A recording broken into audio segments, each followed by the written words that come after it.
Appraisal gap? What's that? Let's talk about it.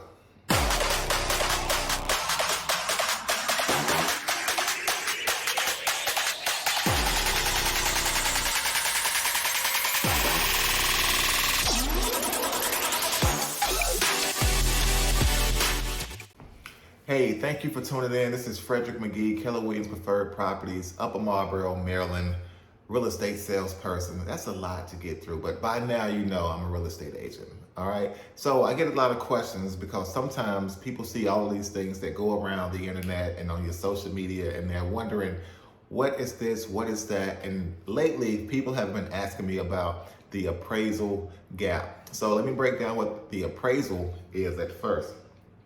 When you're selling a home, just say your home is listed for sale at $400,000. They go through all of the steps of getting the offer submitted, getting the offer received, and accepting the offer. So now we're at $400,000.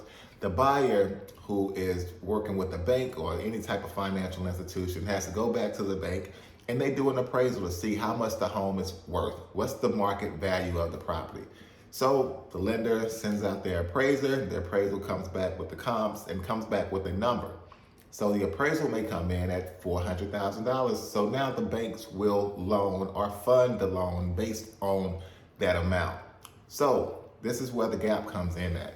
Just say you're looking at a home and you've got your offer accepted at $420,000. The appraisal comes back at $410,000. Now, for the banks, this is it, $410,000. We're not funding the loan over this amount. This is what the property is worth. Now the gap is between $410,000 and $420,000. So now the buyer has, and the buyer and the seller can work it out and can come to an agreement to lower the price to the appraised value, or else they could come to an agreement to be at $415 or $412 or $411. So that is the gap. So this is what happens on both sides. I mean, for the sellers, anyone that's paying over the appraised value is a great deal. Okay, so we're locked in. We don't care if the appraisal comes back low. This buyer is going to pay $15,000 over the appraised amount just to get the home. For the buyers, it all depends on how much you like the home. How long do you plan on staying in the property?